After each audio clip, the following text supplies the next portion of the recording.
Hi, this is Kevin from Aircon and Sticker. We're going to cover noisy condenser. There are a few types of noise that can come from a condenser. They are usually caused by a worn-out compressor shock absorber. So when this rubber has melted or has gone out shape, the compressor sits directly on the base. So metal knocking against metal is going to cause enormous vibration. So that will be really loud. It can also be caused by a faulty condenser fan motor bearing, as we have covered just now on the indoor fan motor noise. So it's the same. If it's a worn-out fan motor bearing, it's gonna be really screechy. It sounds like kick. It can also be caused by a jam fan condenser fan motor bearing. So if it's jammed, then why is there a noise? Yes, there'll be noise. It's a different set of noise. When it jams, then the fan obviously doesn't turn. And what happens is that when the fan doesn't turn, the condenser is going to overheat. The pressure is going to rise. And that will cause the compressor to be subjected to very high pressures, and the compressor will vibrate vigorously, and that will be heard as a very loud vibration, and that will persist for probably about 3 to 5 minutes, because the compressor will then overheat. And when the compressor overheats, there's a overheating relay that will be activated, so shutting out all current supply to the compressor. Suddenly everything quiets down. It will take about 2 hours before the compressor cools down, and when that cools down, the overheating relay will close, and that causes the compressor to run again with that kind of vibration for just another 3 to 5 minutes. So if you're experiencing your aircon having a cooling problem whereby it's cold for just a couple of minutes, or probably you can't even feel it, and the compressor seems to be really noisy, and after a while it quiets down, you don't get cold air anymore, and after 1 or 2 hours it starts to be okay for just that 3 to 5 minutes. But depending on the condition of your aircon, if your compressor is good, it may be able to sustain slightly longer. So that will be a telltale sign that the fan motor is jammed. If you can see the front of the condenser, it's easy. You can see whether the fan is turning or not. If not, then try to stick your hand in front of the condenser, put a piece of paper, whatever, to feel whether it's the wind turning or not. So if that's the problem, the good news is that most of the condenser fan motor can be overhauled. There's no need to replace them. That is very expensive. It's just that when it jams, stop using them, because you don't want to stress up the motor and end up burning the coil. So when that coil is damaged, you end up having to change the whole motor. If you hear the fan motor bearing screechy, wait no more. Quickly replace them. It's still salvageable. We can still overhaul and change the bearings. Don't wait until it jams, and when it jams, address to it immediately. Don't keep on running the aircon and end up burning the whole fan motor. And the other kind of noise that we're gonna cover is a jam compressor, because I like to cover the abnormal gas pressure in the later part of the subject. A jam compressor is gonna sound something like this. It's gonna sound like "tang." The rest for a while. Then it tries again. "Tang." The rest for a while. So what is this "tang" sound that we are hearing? That is when the electricity is being sent to the motor, and this being an electric motor, it attempts to turn it. But what happens is that the motor internally is jammed. The bearing is jammed, or some shaft has snapped and causing the mechanism to be locked.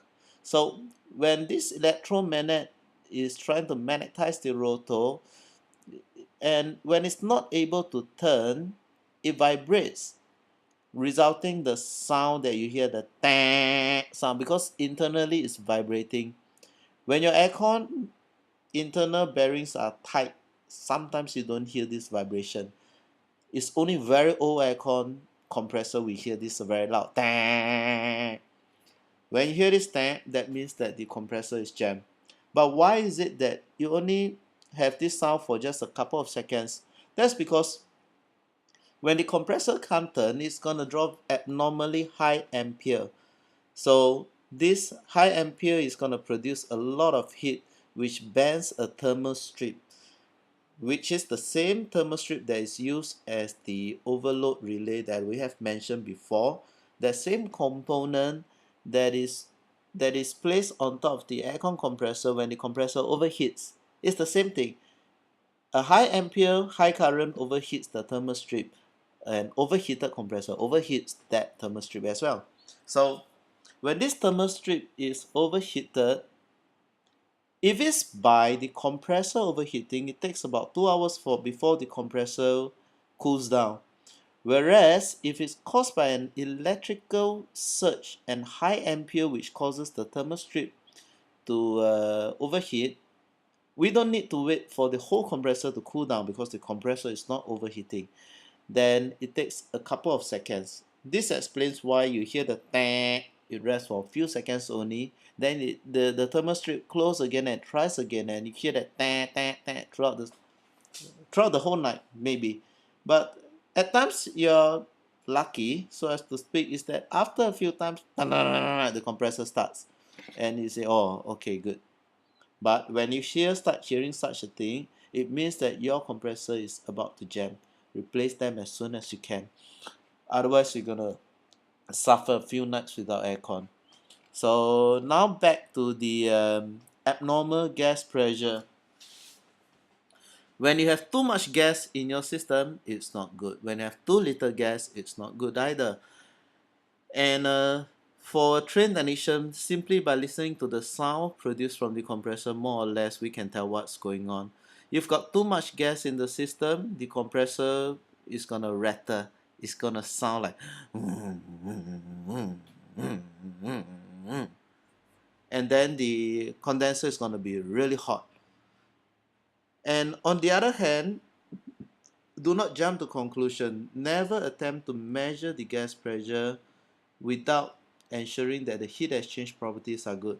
So this is a common mistakes that the technicians does, is that they put a meter there, they measure, oh, gas pressure is high, release some gas. But do you know that when a condensing coil is choked, the pressure becomes high? And or if there's something wrong with the fan running capacitor or the fan motor itself, which is not the case. It's usually the capacitance. If you have a lower than normal capacitance, then the fan turns very slowly. So when it's not capable of discharging the heat from the condenser, the pressure rises and you hear this kind of sound from the compressor. So make sure that look at the fan motor. If you're experienced enough, you can tell, is the fan turning fast enough or not? If it's not turning fast enough, don't jump to conclusion. Don't change the fan motor. Measure the capacitance. There's this multimeter that comes with the capacitance measurement, and just use that. It's very easy.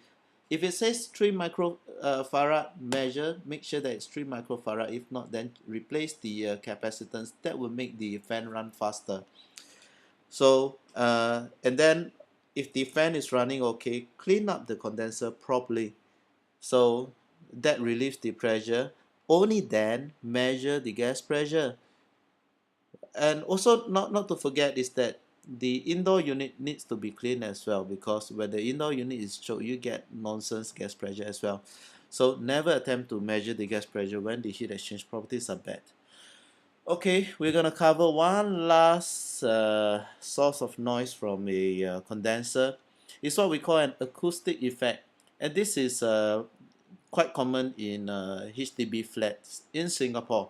So in Singapore, what they did is that the Singapore government, they have this hole in the wall, um, and then this hole is initially covered with a wooden plank.